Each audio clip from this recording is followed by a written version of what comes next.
Pada April 11, 2026, pemerintah Spanyol kembali menegaskan pengakuan resminya atas negara Palestina berdasarkan perbatasan 1967. Ini bukan sekedar pernyataan diplomatik, ini adalah salah satu tanda dari sesuatu yang lebih besar dan lebih struktural, yaitu Eropa sedang dalam proses memisahkan diri dari orbit dominasi Amerika Serikat. Pemisahan itu tidak terjadi sekaligus. Ia berlangsung dalam gelombang. Irlandia, Norwegia, Slovenia pada 2024. Kini Spanyol mempertegas posisinya. Satu persatu negara-negara Eropa mengambil jarak dari konsensus Atlantik yang selama ini membekukan sikap mereka atas Palestina.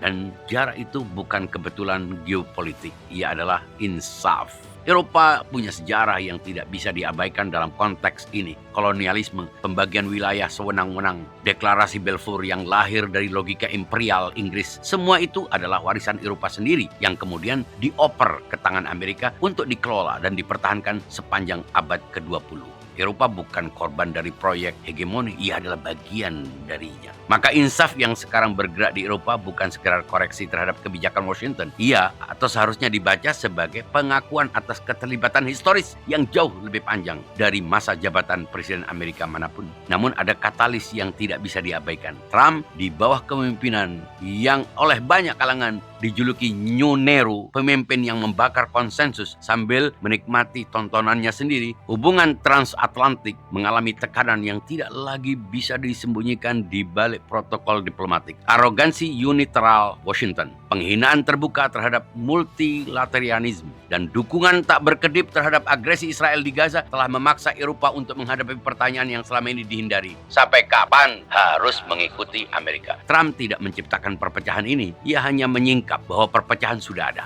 Dan biaya untuk berpura-pura tidak melihatnya sudah terlalu mahal. Spanyol yang mengakui Palestina dalam konteks ini bukan hanya berbicara tentang Palestina. Ia sedang menyatakan sesuatu tentang dirinya sendiri, tentang Eropa, tentang batas dari kesetiaan yang selama ini dijalankan tanpa pertanyaan. Itu adalah tindakan kedaulatan. Dan kedaulatan ketika ia digunakan untuk membela yang lemah melawan yang kuat, layak disebut dengan namanya yang paling tua, keadilan. Amerika Serikat di bawah Donald Trump maupun sebelumnya tidak bisa melakukan apa yang dilakukan oleh Spanyol karena identitasnya terikat pada proyek yang Spanyol kini mulai tinggalkan. Dua negara yang sama-sama mewarisi tradisi Barat, sama-sama berbicara tentang demokrasi dan hak asasi, tapi hanya satu pada momen ini yang memilih untuk berdiri di tempat yang benar.